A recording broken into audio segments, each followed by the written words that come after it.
when we talk about then what those reforms did, how are those reforms going to impact the process?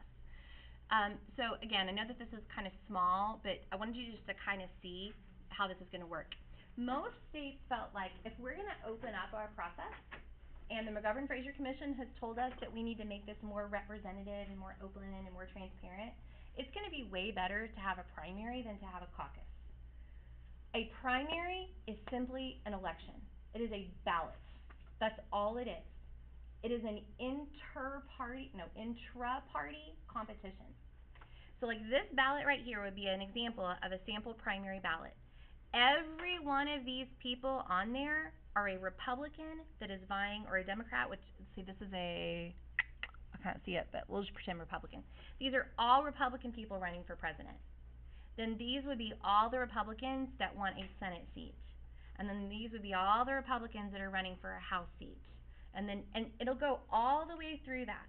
But your ballot is only going to have Republicans on there, okay? And most states felt like that just kind of made sense.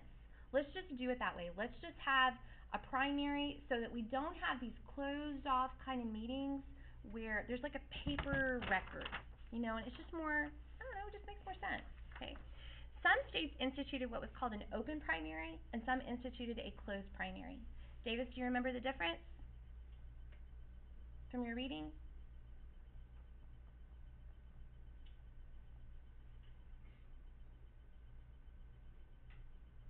It's okay. Right, phone a friend. Who do you want to help you? Who can help? Who remembers the difference in an open primary and a closed primary? Jason. Okay, Jason. Is that an open primary is open to people of all parties, while a closed primary is, closed off to one? Okay, that's very, very close, and you've got it right in your head, but we'll just be really careful with our words. In an open primary state, you must register with a political party. Or you do not register with a political party. So in Texas, when you guys register to vote, it won't ask you if you're Republican or Democrat. Then on election day, when Josie shows up and she shows them her voter registration card and her driver's license, and they say to her, do you want to vote Republican or Democrat? That's because we're an open primary state. And then if she says Democrat, then every person on her ballot is going to only be a Democrat. So if there's more than one Democrat running for office, she'll get a choice. But she won't have any Republicans on her ballot. If she lived in a closed primary state like Oklahoma, when you register, you have to say, I'm Republican or I'm Democrat. And then you go and your ballot only has those people. You don't get to vote in both. You have to decide on election day in an open primary. So then are independents even like a thing? That's awesome. Okay, so where can independence be a thing? In an open primary state or a closed primary state? Open. Only in an open. Do you see that? Like that's the only way. So in an open primary state, as an independent, you get to decide which primary you want to vote in. I am very much allied with one party. I support one party more than the other, but I have voted in the primaries of both. Because if there's not a candidate that I really like or I really care about who the other party chooses, then sometimes I have voted in that other party's primary instead. What about ticket splitting? You can't ticket split in a primary. You can only ticket split once we get to the general election. Because primaries are a tool of the party. It's that intra-party competition. Somebody over here raised a hand too, I thought. Okay? Alright, so here you're not choosing the person for office. You're simply choosing who you want your party to choose. That's it.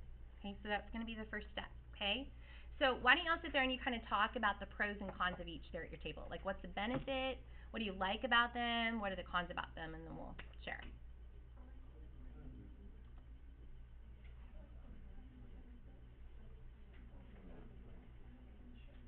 Yeah, I think open primaries are a lot more, not necessarily realistic, but like not as allied with so many more parties. Because you have a lot of people who are moderate and independent, so it's a lot more representative of people's actual opinions, not just by party. Yeah. Exactly. All right. Let's hear from Omar. What do you like? What are your thoughts about this process in general? Well, it's good that, for states that have an open primary, it's good that they can vote for, the other party. But for Okay. states that with a closed primary, um, if you're, like, if you're a Democrat, you can't vote for another party. It sort of gives, restricts your, voting capabilities. It does. I mean, it definitely affects an independent for sure. Can anybody think of a positive of having a closed primary? Or Tiffany, you had a question. I was gonna ask, like, what is the defining line between the open and closed primary? The defining line is if you must like when you register to vote, you have to pre-declare. So in a closed state, you have to declare Republican or Democrat, or I guess a third party if that's an option. I've never voted in a closed party state, so I don't know what that looks like. So like on election day for an open primary, you could change like who you. Mhm. Okay. Yeah, so in an open primary state. So I have voted in Republican primaries and I have voted in Democratic primaries. And it doesn't matter. And then that, and you guys too, I always get asked, does that affect who you vote for in the general election? It doesn't. So you could vote in the Republican primary, and then when the general election time comes, you can choose a Democrat. Like, it doesn't matter. And you can ticket split, like Jason said, where you can vote for Republicans and Democrats within your same ballot.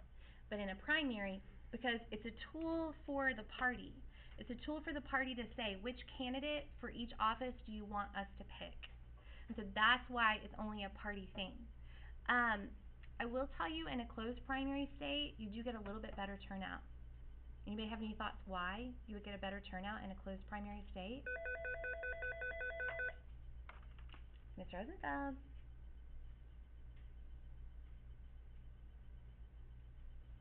Yeah, I know. I'm sorry, it's Flash. You have to reinstall it and stuff.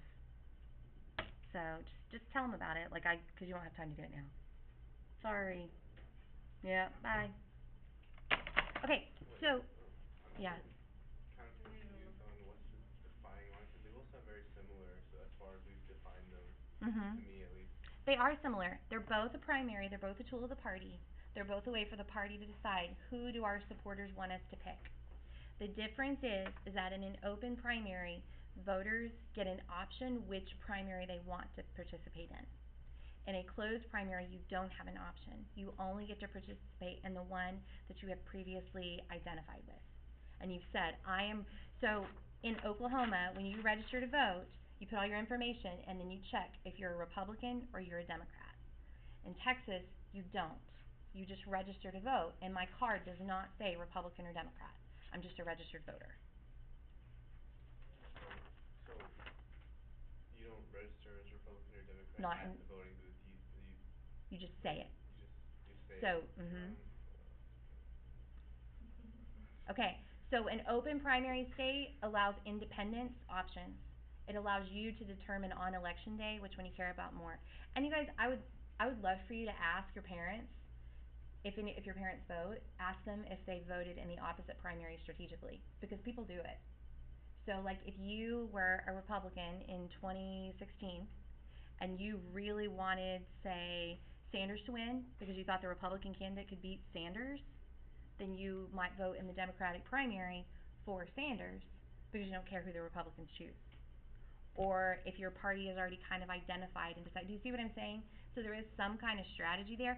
I have many friends who are Democrats who did not vote in the Democratic primary. They voted in the Republican primary because they did not want the Republican Party to choose Donald Trump. And so they voted for other candidates because they were more concerned about that than they were about the other. If you went with your parent, the lines were crazy. The lines for the we live in a very Republican area, so that's always going to be more for the primary. Like the lines were super long for Republicans, but they weren't as much for Democrats Wait. because they had a lot more options.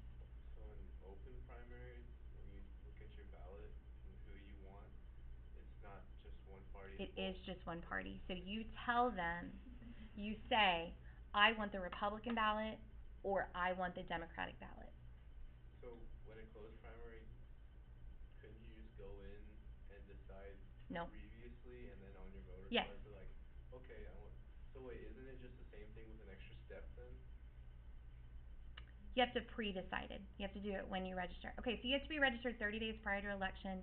Some states, do you see what I'm saying? So you had to have already put that on there. So my mom told me when she first registered, because I grew up in Oklahoma, when she first registered at 18, she registered as a Democrat. No, as a Republican. And then a couple years later, she changed her mind. So then she had to re-register and had to become a Democrat. and then she changed her mind again. She had to register as a Republican. In an open primary state, you don't do that. You just are. You just do whatever you wanna do. I think that 30-day period. Does that make a difference for you? Does that make more sense then? Because without that 30-day period, it just sounds like the closed primary has a useless step in the middle Mhm. that the open primary just doesn't include. Mhm. I think you're giving it like a lot more thought than is probably necessary, but I love it. I can tell you're a very deep thinker. I guess here's what I would say. Here's what's the important takeaway. Open primary states allow independents more choice. They allow independents to participate. A closed primary is going to marginalize independents because they don't. If you will not declare Republican or Democrat, if you don't want that on your card, then you don't get to vote in a primary in a closed primary state. What's stupid about that? That is so dumb. Because why even like have a closed primary? So When you basically can what have it open. When like it could Why always be be closed open when and it it could be doesn't open? matter. basically Cause like what the it only pro I can think of with closed primaries is that you don't have the people strategically voting like Right. that, like, or other people trying to influence, like you So just have people who wanna vote for who they want to vote for. But with open primaries, like, it even says in the textbook, like, the vast majority of people don't do that. Like, there haven't really been organized efforts to try Oh, and, yeah, it would be huge. so Yeah. like, Yeah, I totally agree. closed primaries, like no matter what happens in your party, like if like if one of the campaign if one of the people campaigning on your party like does something outrageous, you still have to vote for that party Yes. because you did it 30 days in advance. If you want to participate, yes. Whereas the open primary, if something like that happens, you can flip. Uh-huh. So this is just basically just an open, but you kinda, it's just early. Okay. Well, okay. Well, but not completely because an independent doesn't get to vote in the closed primary. Right. Yeah. So, but in both you eventually have to choose, Yeah. but one just happens earlier, Okay. then you have to commit. Yes. So it's, okay, never mind. K. All right. So, you vote on candidates. You also vote on platform issues. If you look right here and you were able to see this, it says Proposition 1, Proposition 2, Proposition 3.